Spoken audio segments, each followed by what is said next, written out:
ये जो Latin America है, तो लैटिन अमेरिका भी एक प्रकार से कह सकते हैं कि अमेरिका का गुलाम रहा है। जैसे हम लोग ब्रिटेन के गुलाम थे, तो वहाँ पर भी जो है गुलामी चलती रही है। ये सब देश जो है वो देखा जाए तो 1960 के बाद धीरे धीरे ये सब देश आज़ाद हुए। ये जितने भी हैं, चाहे ब्राज़ील है, बोलिविया है, कोलंबिया। देखिए लैटिन अमेरिका का मतलब होता है तीन चीज़ें: दक्षिणी अमेरिका प्लस मध्य अमेरिका प्लस वेस्ट इंडीज वाला जो बेल्ट है, तो वेस्ट इंडीज, ये तीनों मिलाएंगे तब जाके बनेगा लैटिन अमेरिका। मध्य अमेरिका मतलब हो गया मैक्सिको वाला। दक्षिणी अमेरिका का मतलब, जैसे ये आप अमेरिका का मैप देखते हैं तो दक्षिणी अमेरिका हो गया, ये मध्य अमेरिका हो गया। फिर कैरिबियाई जो द्वीप समूह है, जो 15 देश उसमें आते हैं, 15 देशों का जो समूह है उसी को हम लोग वेस्ट इंडीज कहते हैं।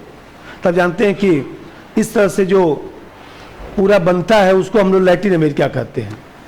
आप लोग 6, 7, 8 का जो किताब ज्योग्राफी का आता है, 6, 7, 8 वाली किताब आती है ना, वर्ल्ड ज्योग्राफी वाली, NCERT का, पुरानी नहीं कुछ भी हो, लेके 2 बार मैप लगा के पढ़ डालिए, उससे बहुत सारा छोटा छोटा चीज़ क्लियर होगा। तब जानते हैं कि ये लोग जो है 1960 के बाद धीरे धीरे आज़ाद होना शुरू हो गए। तब जानते हैं कि इन लोगों का भी आज़ादी का कहानी है कि ये लोग 1820 के बाद 1820-30 के आसपास जो है लैटिन अमेरिका पर पूरा अमेरिका एक तरह से कब्जा कर लिया। उसको मुनरो सिद्धांत कहा जाता है। तब जानते हैं कि मुनरो सिद्धांत के माध्यम से जो है, मुनरो डॉक्ट्रिन के माध्यम से अमेरिका जो है लैटिन अमेरिकी देशों को अपने कब्जे में कर लिया था। अब इसके बाद आप जानते हैं कि ये सब जो क्षेत्र है, लैटिन अमेरिका का जो क्षेत्र है, ये क्षेत्र जो है दूसरे तरह का है, कबीलाई संस्कृति रखता है। तो ये लोग बहुत ज़्यादा जागरूक तो थे नहीं, और इस तरह से देखा जाए तो अमेरिका की अपना गुलामी को स्वीकार कर लिए लोग। और इन लोगों को पता भी नहीं था कि पेट्रोलियम पदार्थ होता है, कोक होता है, ये सब इन लोगों को कुछ पता होता नहीं था। अमेरिका इन लोगों को खाने को दे देता था, बाकी इन लोगों का दोहन करता रहता था चुपचाप। इन लोगों को कुछ पता, अभी भी बहुत सारे क्षेत्र ऐसे ही है वहाँ पर। तो आप जानते हैं कि अब इसी में से कुछ जागरूक देश हो गए, और धीरे धीरे जो है, जैसे हैती है, निकारागुआ है, क्यूबा है, क्यूबा का नाम सुने होंगे, तो काफ़ी जो है वो सक्रिय हो गया। तो अमेरिका इन लोगों को ठीक करने के लिए बिग स्टिक पॉलिसी का प्रयोग किया। बिग स्टिक पॉलिसी का मतलब होता है कि नहीं मानेंगे तो दंडित करेंगे, दूसरे देशों से कोई संबंध नहीं बनाना है। अमेरिका ने जो इन लोगों को गाइडलाइन दिया, तब जानते हैं कि जो मुनरो सिद्धांत था, मुनरो जो सिद्धांत था 1823 के आसपास से जो मुनरो सिद्धांत आया, तो उससे धीरे धीरे लोग कंट्रोल में आ गए। और उसके बाद इन लोगों को जब मैं बताया कि थोड़ा बहुत ये लोग इधर उधर भागना शुरू किए, तो अमेरिका ने जो है वो देखा जाए तो बिग स्टिक पॉलिसी का प्रयोग किया। बिग स्टिक पॉलिसी का प्रयोग किया। बिग स्टिक पॉलिसी का मतलब बड़ी छड़ी। और इस तरह से देखा जाए तो आप जानते हैं कि रूजवेल्ट साहब, क्यूबा, हैती, निकारागुआ, खूब अत्याचार होता था। अब जानते हैं कि कुछ दिन तक तो अत्याचार से चला। जब रूस में क्रांति हो गया 1917 में, और इस तरह से अब अमेरिका को लगा कि ज़्यादा अत्याचार करेंगे तो रूस तुरंत हस्तक्षेप कर देगा। क्यूबा में जानते हैं कि रूस ने अपना सेना भेज दिया था सोवियत संघ ने। अमेरिका को तो टेंशन हो गया, तो उसी को तो क्यूबा मिसाइल संकट कहते हैं। तब जानते हैं कि अब अमेरिका को लगा कि तो गड़बड़ हो जाएगा। अब अमेरिका ने जो है अपना थोड़ा सा नीति बदल दिया। अमेरिका ने नीति बदल दिया तो अमेरिका ने जो है डॉलर पॉलिसी का प्रयोग किया। डॉलर डिप्लोमेसी इसको कहा जाता है। तो डॉलर डिप्लोमेसी शब्द जो है लैटिन अमेरिकी देशों के परिप्रेक्ष्य में ही आया है। तो डॉलर डिप्लोमेसी का मतलब वुड्रो विल्सन साहब ने डॉलर डिप्लोमेसी का प्रयोग किया था। तो डॉलर डिप्लोमेसी में जो है आप जानते हैं कि अमेरिका ने कहा कि ऐसा है कि आप लोग अच्छे पड़ोसी हैं, और आप लोग चूंकि असभ्य हैं तो हम जो है आप लोगों को सभ्य बनाने के लिए आए हैं। इस तरह से कुछ दिन मैनेज किया अमेरिकी भातृत्व भावना का विकास, कि हम लोग सब लोग अमेरिकन हैं। और दूसरी बात है कि आप लोग असभ्य हैं, इसलिए हम लोग थोड़ा सा, अंग्रेज भी तो ही कहते थे व्हाइट मैन बर्डन थ्योरी, कि अंग्रेज हम लोग के यहाँ आकर जो है ये समझाते थे कि भाई ये जो है गोरे लोगों के ऊपर जो है देखा जाए तो विश्व का बोझ है, कि हम लोग आप लोगों को सभ्य बनाएं। ऐसा से अंग्रेज हम लोग को पागल बनाते रहे, ऐसे ही अमेरिका इन लोगों को पागल बनाया। अब जानते हैं कि इसके बाद धीरे धीरे स्थिति जब खराब होने लगी, तब अमेरिका ने पॉलिसी में परिवर्तन कर दिया, क्योंकि फिर द्वितीय विश्व युद्ध के आसपास की स्थिति था।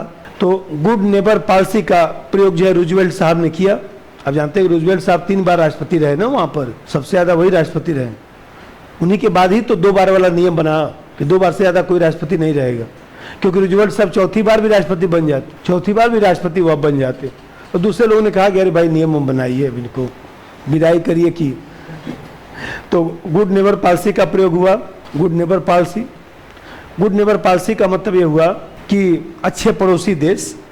तो अच्छे पड़ोसी देश का मतलब ये हुआ कि जैसे मान लीजिए इन लोगों को जो है पड़ोसी देश के रूप में परिभाषित किया गया, इन लोगों को जो है वह पड़ोसी देश के रूप में परिभाषित किया गया। तो अच्छे पड़ोसी देश के रूप में परिभाषित किया गया। तब जानते हैं कि मिलाने के लिए इन लोगों को कि कोई देश हस्तक्षेप न करने पाए, और अमेरिका ने जो है हैती से नियंत्रण हटा लिया। अमेरिका क्यूबा से अच्छा संबंध बनाने लगा। अब जानते हैं कि द्वितीय विश्व युद्ध के बाद स्थिति और खराब हो गया, क्योंकि सोवियत संघ बहुत ज़्यादा मजबूत हो गया, अब एकदम खुलकर सामने आ गया। जब खुलकर सामने आ गया, लिखिए मत इसको, कुछ कोई टॉपिक शुरू करते हैं तो कुछ कहानी कान में जाना चाहिए, कुछ कानून में जाना चाहिए कि कैसे इन लोग आज़ाद हुए बेचारे, थोड़ा सा इसलिए बता रहा हूँ। तो अब जानते हैं कि फिर इसके बाद जो है कैनेडी साहब राष्ट्रपति बने। तो कैनेडी साहब जब राष्ट्रपति बने, जॉन कैनेडी, तो अलायंस फॉर प्रोग्रेस पॉलिसी आया, अलायंस फॉर प्रोग्रेस पॉलिसी। तो अलायंस फॉर प्रोग्रेस पॉलिसी आया, तब जानते हैं कि इन लोगों ने कहा कि ऐसा है कि हम लोग एक अलायंस के रूप में है, साम्यवाद को रोकने के लिए जो है अमेरिकी राज्यों की एकजुटता पर बल दिया गया। साम्यवाद को रोकने के लिए अमेरिकी राज्यों की एकजुटता पर बल दिया गया। इसी चीज को अलायंस फॉर प्रोग्रेस पॉलिसी कहा गया। लेकिन मामला इससे भी नहीं बना। अमेरिका शोषण कर रहा है, इन लोगों का शोषण चल रहा है, बस एक कि अमेरिका अब असमंजस में आ गया कि हम कैसे कितने दिन तक इन लोगों को अब शोषण कर पाएंगे। जैसे अंग्रेज भी, अरे उस समय मान लीजिए 1935 के बाद 36 के बाद स्थिति धीरे धीरे बदलना शुरू हो गया था। द्वितीय विश्व युद्ध के बाद स्थिति बदलना शुरू हो गया था। कोई नहीं भी आंदोलन करता तब भी अंग्रेज जाते। परिस्थितियां बन गई थी ना। तो बताया कि अलायंस फॉर प्रोग्रेस पॉलिसी। तो अलायंस फॉर प्रोग्रेस पॉलिसी का मतलब यह है कि साम्यवाद को रोकने के लिए जो है अमेरिकी राज्यों का एकजुट। अब उसके बाद 1960 का दशक आ गया, 63-64 की घटना है। अब जानते हैं कि अमेरिका परेशान हो गया, और अमेरिका ने जो है अब अंत में निर्णय लिया कि सब देश बराबर हैं। Equal partnership policy, equal partnership policy. Equal partnership policy का मतलब हुआ, निक्सन साहब, उस समय निक्सन साहब आ गए थे, राष्ट्रपति बन गए थे। तो निक्सन साहब जो है 1969 में निर्णय लिए कि सब देश बराबर हैं। और इस तरह से देखा जाए तो इक्वल पार्टनरशिप पॉलिसी के तहत सभी देशों को स्वतंत्रता दे दिया गया और कह दिया गया कि आप लोग स्वतंत्र विदेशी हित का प्रयोग करिए, अमेरिका किसी प्रकार से कोई हस्तक्षेप नहीं करेगा। और इस तरह से जो है लैटिन अमेरिका के जो भी देश थे सब देश आज़ाद हो गए।